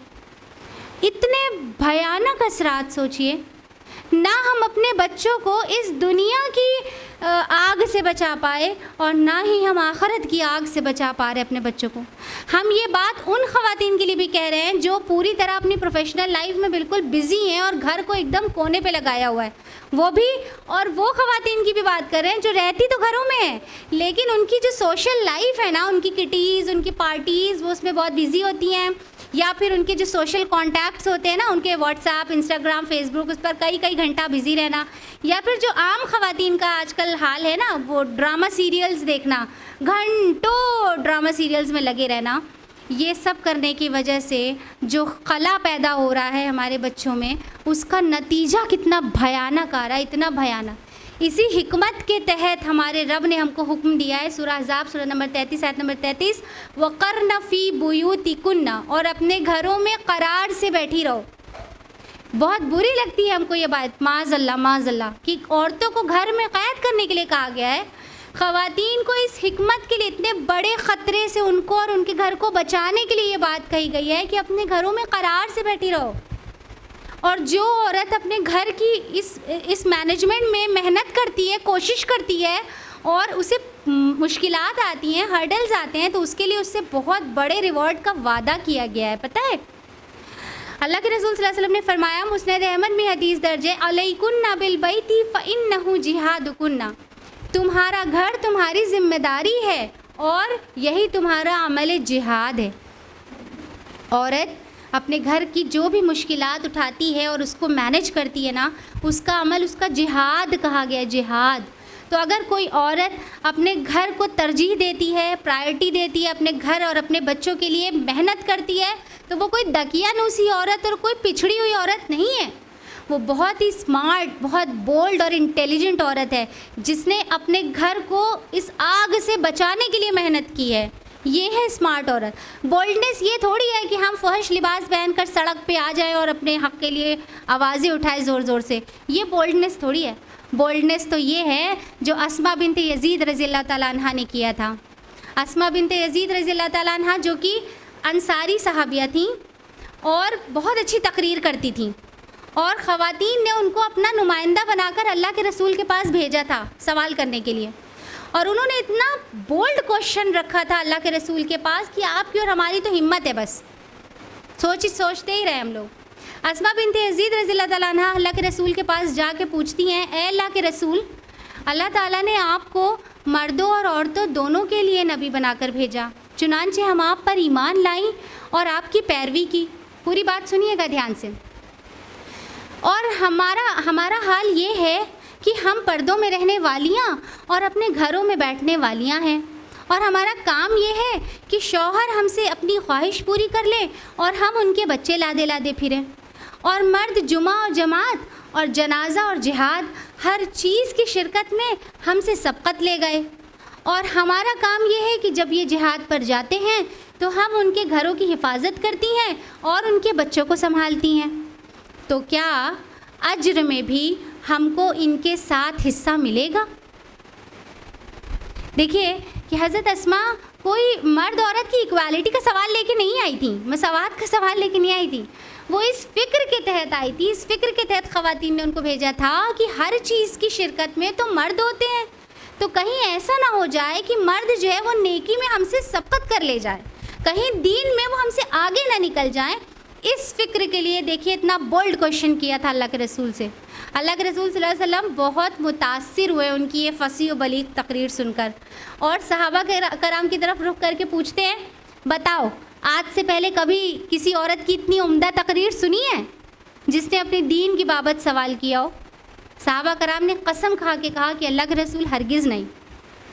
फिर अल्लाह के रसूल हज़रत अस्मा की तरफ मुखातिब होकर कहते हैं कि ए अस्मा, मेरी मदद करो और जिन ख़वातीन ने तुमको नुमाइंदा बनाकर भेजा है उन तक मेरा ये बात पहुंचा दो कि तुम्हारा अपने घरों की ज़िम्मेदारी, घरों को अच्छी तरह देखना और अपने शौहरों को खुश रखना और उनके साथ साजगारी करना मर्दों के उन तमाम कामों के बराबर हैं जो तुमने बयान किए। सुभान अल्लाह। देखिए मर्द के वो बड़े बड़े काम, क्या वो जुमा और जमात की जो गैदरिंग होती है मर्दों की, उसकी मशक्क़त, फिर जनाजा और जिहाद की जो मशक्क़त मर्द उठाते हैं, पसीना बहाते हैं, खून बहाते हैं, वो तमाम बड़े बड़े जो उमूर हैं उनके बराबर का अज्र की तुम मुस्तहिक़ हो अगर तुम अपने घरों की अच्छे से देखभाल करो तो। ये है सिन्फ़ नाज़ुक के लिए आसानियाँ। सिन्फ़ नाज़ुक है ना, अल्लाह ने इतनी आसानियों में हमें इतने बड़े रिवॉर्ड का वादा किया है। जब अल्लाह ताला ने हमको इतनी अच्छी इज़्ज़त दी है, अल्लाह ने हमको ख़ुद अपनी एक पहचान दी है, हमारी अपनी एक आइडेंटिटी है औरतों की, हमारी अपनी एक पहचान है। जब अल्लाह ने ख़ुद हमें एक मकाम दिया तो हमें क्या ज़रूरत है कि हम मर्दों से मुकाबला करें? हम तौलते क्यों हैं? उनके हुकूक़ हमारे हुकूक़, उनके फ़राइज़ हमारे फ़राइज़, उनकी आसानी हमारी आसानी, उनकी ज़िम्मेदारी हमारी ज़िम्मेदारी, तौलते क्यों हैं? और पता है, अगर तौलेंगे ना तो यकीन कीजिए पलड़ा हमारा भारी होगा। Trust me. अभी हम कुछ हदीस सुनाते हैं, आपको ख़ुद एहसास हो जाएगा। देखिए, एक रिवायत है अल्लाह के रसूल सल्लल्लाहु अलैहि वसल्लम की, तिरमिज़ी में हदीस है, वो जो है हदीस नंबर 1156 कि अल्लाह के रसूल सल्लल्लाहु अलैहि वसल्लम ने फरमाया, देखिए ये वो हदीस है जिसके बारे में सुनकर अक्सर ख़वातीन जो है वो पिनक जाती हैं। Sorry to use this word, लेकिन मामला यही है। होना तो नहीं चाहिए था, लेकिन मामला ऐसा ही है। और वो हदीस ये है कि अल्लाह के रसूल ने फरमाया कि अगर मुझे हुक्म होता कि मैं किसी को हुक्म दूं कि किसी इंसान को सजदा करे, तो मैं बीवी को हुक्म देता कि वो शौहर को सजदा करे। बात समझ में आ रही? अब ये हदीस जो है वो बहुत लोगों के जो है वो माथे पे एकदम त्योरी चढ़ा देती है, बल चढ़ जाते हैं ना ये सुन के कि शौहर को ये कहा गया कि अगर अल्लाह के रसूल हुक्म देते तो एक बीवी को देते कि शौहर को सजदा करो। देखिए, इसी के कंट्रास्ट में एक और हदीस है, ये भी तिरमिज़ी की रिवायत है कि अल्लाह के रसूल सल्लल्लाहु अलैहि वसल्लम ने फरमाया कि तुम में से अखलाक के एतबार से सबसे बेहतरीन वो है जो अपनी बीवियों के साथ सबसे बेहतर हो। कंपेयर कीजिए, देखिए औरत को, बीवी को सिर्फ एक अजम्पशन है कि अगर उसको कहा जाता कि किसी को सजदा करे तो शौहर को करती। अल्लाह के रसूल हुक्म देते कि शौहर को सजदा करे, सिर्फ एक अजम्पशन है, कहा नहीं गया कि सजदा करो, कहा तो नहीं गया ना, सिर्फ एक अजम्पशन है, अज्यूम कराया गया है कि अगर हुक्म होता तो बीवी को होता। लेकिन यहाँ पर मर्दों को क्या कहा गया कि तुम में अखलाक के एतबार से सबसे बेहतरीन वो है जो अपनी बीवियों के साथ सबसे बेहतर हो। यानी इनको हुक्म दिया गया है कि अपनी बीवियों के साथ बेहतरीन से बेहतरीन सलूक करो। औरत को सिर्फ एक अजम्पशन पर छोड़ दिया और मर्द को ताकीद की गई है। कोई मर्द कितना ही मुत्तकी हो, कितना ही नेक हो, अल्लाह की राह में खर्च करने वाला हो, मेहनत करने वाला हो, जिहाद करने वाला हो, लेकिन वो बहरहाल तुम में सबसे मुत्तकी वो है, सबसे अखलाक के एतबार से सबसे बेहतरीन तो बस वही है जो अपनी बीवियों के साथ सबसे बेहतर है। ये ताकीद है। किसका पलड़ा भारी बताइए? किसका? सिन्फ़ नाज़ुक का, हमारा। इसी तरह से आप देखिए, औरत के बाहर निकलने के ताल्लुक से एक और हदीस है, इस पर भी बड़ा ऑब्जेक्शन होता है। ये भी तिरमिज़ी की किताबुर रोज़ा की रिवायत है कि अल्लाह के रसूल सल्लल्लाहु अलैहि वसल्लम ने फरमाया कि जब औरत घर के बाहर निकलती है, औरत जो है वो पोशीदा रखने वाली मखलूक है, तो जब वो घर से बाहर निकलती है तो शैतान उसकी तरफ झांकता है। बात समझ में आ रही? यानी औरत घर से बाहर निकले, अब देखिए इस पे भी रोना हो जाता है कि हमको घर में कैद कर दिया गया, क्या हम बाहर नहीं निकल सकते? बिल्कुल निकल सकते हैं। इसी के कंट्रास्ट में एक और हदीस है कि तुमको तुम्हारी अपनी ज़रूरत के लिए घरों से बाहर निकलने की इजाज़त है। यानी एक औरत अपनी ज़रूरत के लिए घर से बाहर निकलती है, लेकिन जो सैर और तफरी और बेवजह और घूमने और बाज़ारों में जो चक्कर लगाने, जैसे हम लोग क्या रोशन बाग में हो जाता है ना रमज़ान के दिनों में, चलो देख के आते हैं बाज़ार का क्या हाल है, तो ऐसी सैर और तफरी के लिए अगर हम लोग निकलते हैं, औरतें निकलती हैं, तो क्या फरमाया कि शैतान उनकी तरफ झांकता है। इससे क्या मुराद है कि वो फितने का बायस बनती है मर्द के लिए और ख़ुद भी फितने में मुब्तला होती है। ठीक है, टकराती फिरती है ना, इसलिए कहा गया। लेकिन देखिए इसी के ऑपोजिट जो मर्द के लिए बात आई है वो क्या है? अल्लाह के रसूल सल्लल्लाहु अलैहि वसल्लम ने फरमाया, ये जो अल-तबरानी की सही हदीस है, हदीस नंबर 486, कि तुम में से किसी के सर को लोहे की सुई से छेदा जाना इस बात से बेहतर है कि वो किसी ऐसी औरत को छुए जो उसके लिए हलाल नहीं। ये किससे कहा गया? मर्दों से। तुम में से किसी के सर को लोहे की सुई से छेदा जाना। अब देखिए मर्द और औरत दोनों बाजार में, मर्द भी टकरा रहा है औरत से, औरत भी टकरा रही है मर्द से, औरत के लिए इतने सख्त अल्फाज नहीं हैं, उसको सिर्फ ताकीद की गई है कि शैतान उसकी तरफ झांकता है अगर वो निकलती है, तो लिहाजा उसे अवॉइड करना चाहिए। उसको ये नहीं कहा गया कि उसके सर को लोहे की सुई से छेदना। मर्दों को ये कहा गया कि तुम में से किसी के सर को लोहे की सुई से छेदना छोटा अमल है, लोहे की सुई से छेदना बेहतर है इससे कि वो किसी गैर औरत को छुए। इतनी सख्ती की गई है, औरत के साथ नहीं मर्द के साथ। ये सिन्फ नाजुक के लिए आसानी। अब देखिए, अगर औरत कमाती है तो उसका जो माल है ना वो उसका अपना है ना, उसकी अपनी अथॉरिटी है, वो जहाँ चाहे खर्च करे, जाहिर है हलाल जगह खर्च करे, हराम में नहीं। तो उसका जो पैसा है, वो जो कमाई कर रही है, वो उसकी अपनी प्रॉपर्टी है, कोई उससे ले नहीं सकता। तब भी उसके नान नफ़क़े की ज़िम्मेदारी मर्द पर है, क़वाम पर है। लेकिन अगर एक मर्द कमाता है तो उसको क्या ताकीद की गई? देखिए हदीस सुनिए, सही मुस्लिम, अल्लाह के रसूल सल्लल्लाहु अलैहि वसल्लम फरमाते हैं, हज़रत अबू हुरैरा इसके रावी हैं, कि 1 दिनार वो है जो तुम राह खुदा में खर्च करते हो, 1 दिनार वो है जो तुम ग़ुलाम के आज़ाद करने पे खर्च करते हो, 1 दिनार वो है जो तुम किसी मिस्कीन पर खर्च करते हो, और 1 दिनार वो है जो तुम अपने अहलो आयाल पर खर्च करते हो। बस सबसे ज़्यादा अज्र वाला नफ़क़ा वो है जो तुम अपने अहलो आयाल पर खर्च करते हो। देखिए, इतने बड़े बड़े मसरफ़ अल्लाह की राह में ख़र्च करना और मिस्कीन पर ख़र्च करना, ग़ुलाम आज़ाद करने पे ख़र्च करना, इतने बड़े बड़े मसरफ़, उसमें क्या फ़रमाया? सबसे बेहतर, सबसे बेहतरीन नफ़क़ा वो है जो तुम अपनी फ़ैमिली पर स्पेंड करते हो। यानी कि एक मर्द को ये ताकीद की गई कि वो जो कमा रहा है वो पहले अपनी फ़ैमिली पे ख़र्च करे, और एक औरत जो कमा रही है वो उसका अपना है। उसके कमाने के बावजूद भी वो अपने नान नफ़क़े की ज़िम्मेदार नहीं है, उसका क़वाम उसकी ज़िम्मेदारी पूरी करेगा। ये है हमारे रब की तरफ से हमारे लिए आसानी। इसी तरह से आप देखिए कि मेंसेस की हालत में औरत के लिए नमाज जो है उसको रोक दिया जाता है। हुक्म है ना, नमाज से रुक जाए, रोज़े से रुक जाए, ठीक है। अब देखिए, नमाज़ों की तो क़ज़ा भी नहीं है, और रोज़ों के लिए ये है कि वो उस वक्त रुक जाए और फिर साल के बाकी जो 12 महीने उसमें वो जब चाहे उसको कंप्लीट कर ले, है ना, उसकी क़ज़ा पूरी कर ले।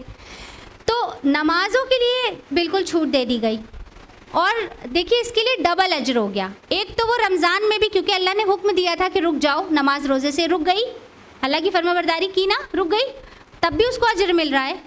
और साल के 12 महीने वो फिर रोज़ा रख रही है तो पूरा पूरा फिर अजर मिल रहा है उसे। यानी ये ख़वातीन के लिए कंसोलेशन प्राइज़ है एक तरह से, कि उनको इतना कुछ मिल रहा है। और मेंसेस की हालत में क्योंकि वो तकलीफ़ उठाती है, इसलिए उसको नमाज से रोक दिया गया। लेकिन मर्द को देखिए, मर्द को किसी हाल में नमाज छोड़ने की इजाज़त नहीं, इवन कि वो मैदान जंग में हो और सामने दुश्मन हो और भारी भारी असलहों से लदा हो, उसके बावजूद भी उसे नमाज छोड़ने की इजाज़त नहीं है। और जंग की हालत में नमाज कैसे पढ़ी जाएगी, इसके पूरे अहकाम कुरान में बयान है। यानी आप सोचिए कि वो मेंसेस की तकलीफ़ ज़्यादा है या वो मैदान जंग में दुश्मन सामने और मौत दिख रही हो, वो तकलीफ़ ज़्यादा है। लेकिन औरत को उसकी ज़रा सी तकलीफ़ के लिए नमाज़ों से रुख्सत दे दी गई, लेकिन एक मर्द को किसी हाल में नमाज़ छोड़ने की गुंजाइश नहीं है। ये है हमारी इज़्ज़त। और देखिए कि अगर कोई औरत, वो कोई जो है फीडिंग वुमन है या प्रेग्नेंट वुमन है और उसको रोज़ा रखने में तकलीफ़ हो रही है, तो उसके लिए भी रुख्सत है कि जब वो सेहतयाब हो जाए और उसके बाद वो अपनी रोज़ों की क़ज़ा पूरी कर ले, है ना। ऐसी कोई फैसिलिटी मर्दों के लिए तो नहीं है। इसके साथ देखिए कि हज और उम्रा, इसको औरत का जिहाद कहा गया है। हज़रत आयशा रज़ियल्लाहु ताला अन्हा की हदीस है, इब्न माजा में रिवायत करती हैं हज़रत आयशा, इब्न माजा हदीस नंबर 2901, कि एक बार हज़रत आयशा ने अल्लाह के रसूल सल्लल्लाहु अलैहि वसल्लम से पूछा, या रसूलल्लाह, क्या औरतों पर भी जिहाद फ़र्ज़ है? अल्लाह के रसूल सल्लल्लाहु अलैहि वसल्लम ने फरमाया, हाँ, उन पर भी जिहाद है, लेकिन ऐसा जिहाद जिसमें जंग नहीं होती, और वो है हज और उम्रा। औरत का हज और उम्रा औरत का जिहाद है। क्यों? क्योंकि जो भी मशक्क़त, जो भी तकलीफ़ वो इसमें उठाती है, या सफ़र के दौरान जो तकलीफ़ वो उठाती है, उसकी वजह से उसे जिहाद का सवाब मिलता है। हालांकि वही सफ़र मर्द भी कर रहा होता है, वो भी उसी परेशानियों से गुजर रहा होता है, उसे भी वही मशक्क़त आ रही, लेकिन ये उसका जिहाद नहीं कहा गया, ये औरत का जिहाद है। सुभान अल्लाह, ये आसानी है हमारे लिए। और इसी तरह मर्द पर तो जिहाद फ़र्ज़ है, लेकिन औरत पर जिहाद नहीं फ़र्ज़ है, क्योंकि वो सिन्फ़ नाजुक है, वो डेलिकेट जेंडर है। अल्लाह ने इतना ख़याल रखा है हमारा। बताइए कि हमारे रब ने कितनी आसानी दी है हमें। क्या हमें ज़रा सा भी एहसास हो रहा है कि कितनी आसानियों में हमें रखा गया है? ज़रा सा भी एहसास हो रहा है कि किस कदर मेरे रब ने छोटी छोटी मुश्किलों के लिए हम पर इतने बड़े बड़े रिवॉर्ड का वादा किया है। जिहाद कहीं पर कह दिया गया, कहीं पर इतने बड़े बड़े रिवॉर्ड छोटी छोटी मुश्किलों के लिए। अब हम अपना सवाल फिर से दोहराते हैं कि अल्लाह ने जो हमें ज़िंदगियाँ दी हैं, जो ज़िंदगी हम जी रहे हैं, क्या हम उससे मुतमईन हैं? बताइए, अब आप लोग बोलिए, क्या जो हमारे रब ने हमारी हैसियत रखी है, मुझसे राज़ी हैं? अल्हम्दुलिल्लाह, अल्हम्दुलिल्लाह। देखिए, हम जानते हैं, हम ये नहीं कहते कि किसी औरत की लाइफ बड़ी अच्छी गुजर रही होगी। सबकी लाइफ में कोई बड़े बड़े मसाइल होंगे, है ना। किसी को शौहर का मसला होगा, तो किसी को औलाद का मसला होगा, तो किसी को बीमारी का मसला होगा, रोज़ी का मसला होगा, कुछ भी हो सकता है ना। बड़े बड़े मसाइल से हो सकता है आपकी ज़िंदगियों में जो हालात चल रहे हैं, बड़े बड़े मसले हों उनमें। और यही तो हमारी आजमाइश है, और यही तो हमारा वो पैमाना है जिससे गुज़र कर हम जन्नत की तरफ जाएंगे। जन्नत ऐसे मिल जाएगी क्या? ये तो आजमाइश से जूझ कर ही जाना है ना, स्ट्रगल करके। अल्लाह ताला टेस्ट तो करेंगे ना, चेक तो करेंगे ना जन्नत के लायक हैं कि नहीं। तो इस टेस्ट के लिए, उस बड़ी जन्नत के लिए छोटी छोटी मशक्क़तें उठानी है। तो यही तो हमारी आजमाइश है। इन मुश्किलों से तो हमें जूझना ही है। तो जो औरत जहाँ कहीं भी, जिस मकाम पर भी है ना, जिस पोजीशन पे भी है, या जिस ख़ानदान में भी वो गई है, या जिस घर में भी वो गई है, उसे अपने लिए एक बहुत बड़ी अपॉर्चुनिटी समझे, मौका समझे। अल्लाह ने आपको वहाँ किसी मकसद के लिए रखा है, आपसे कोई काम लेना है जो अल्लाह ने आपको इन हालात में रखा है। बात समझ में आ रही है? तो अपनी लाइफ को इम्प्रूव करने की कोशिश करें। देखिए, अल्लाह ने हर औरत के अंदर ये सलाहियत रखी है कि वो बहुत अच्छे से जानती है कि घर को कैसे मैनेज करना है। ये अल्लाह की तरफ से है। इसके लिए सीखने के लिए, डिग्री लेने के लिए ज़रूरत नहीं है। हमको समझ में आ जाता है कि शौहर जो है वो किस बात पे नाराज़ हो रहा है, तो क्या करे कि वो नाराज़ ना हो, वो खुश हो। बच्चों की तालीम में क्या कमी हो रही, ढूंढिए, अपने आप को एक्सप्लोर कीजिए। ये ना सोचिए हम बहुत अच्छे जा रहे हैं, हम तो बहुत अच्छा कर रहे हैं। आप देखिए कि कमी कहाँ हो रही है, और अपने घर को अच्छा माहौल बनाने की बजाय वहाँ पर चीखना चिल्लाना हो रहा है, कैसे वहाँ पे अमन का माहौल बनाए, कैसे हंसी खुशी का माहौल बनाए, इसके लिए कोशिश करें। हमारी कोशिशें जो होंगी ना, वो अल्लाह की मदद आएगी, क्योंकि हमारे अंदर ये सलाहियत है, अल्लाह ने डाल दी है। हम बहुत अच्छे से अपने घरों को अपने लिए एक छोटी सी जन्नत बना सकते हैं। हमारी अपनी कोशिशें बस होनी चाहिए। तो अपने लिए एक स्ट्रॉन्ग डिसीजन लेना सीखें। देखिए, सबसे पहले तो रोना बंद कर दें। बहुत रोते हैं ना हम लोग, हर चीज़ में रोना। शौहर अच्छे नहीं मिले, ज़िंदगी तबाह हो गई। घर अच्छा नहीं मिला, ज़िंदगी बर्बाद हो गई। ये नहीं मिला, वो हो गया। पहली बात तो रोना बंद कर दें। रोना है तो अल्लाह के आगे रोएं। रोना अच्छी बात है, लेकिन सिर्फ अल्लाह के आगे, ठीक है। और दूसरी बात, अपने लिए एक डिसीजन लेना सीखें, मजबूत बने। हम लोगों के लिए डिसीजन मेकर की बहुत बड़ी मिसाल हज़रत आसिया में है। हज़रत आसिया फ़िरौन की बीवी। हज़रत आसिया को दुनिया का जालिम तरीन शौहर मिला, है ना। अब वो चाहती तो हम लोग की तरह रोती रहती, अल्लाह ताला आपने तो फंसा दिया हमको, और इतना जालिम तरीन दुनिया का शौहर हमें दे दिया, मेरे शौहर के जितना बुरा तो कोई नहीं होगा, अब बताइए हम कैसे पार लगे और क्या करें। रोती रहती। लेकिन उन्होंने अपने लिए एक डिसीजन लिया। उन्होंने कहा कि हम अपने रब को तरजीह देंगे, अपने रब की रज़ा को आगे रखेंगे, शौहर को नहीं, क्योंकि वो गलत था, उसने रब होने का दावा किया। हज़रत आसिया ने अपने लिए एक डिसीजन लिया, एक मजबूत डिसीजन। फ़िरौन उन पर जुल्म करता था, लेकिन वो पीछे नहीं हटी और अल्लाह से कहती रही, और अल्लाह से जन्नत में अपने लिए घर मांगती रही, और अल्लाह ने उन्हें दे दिया। वो शिकायत नहीं कर रही थी, वो डटी रही उस पर। अगर वो एक इशारा दे देती, एक इशारा कि हाँ फ़िरौन की बात मानते हैं, तो एक रॉयल लाइफ बिताती, एक बेहतरीन ज़िंदगी गुजारती। लेकिन उन्होंने अपने रब की रज़ा को मुक़द्दम रखा।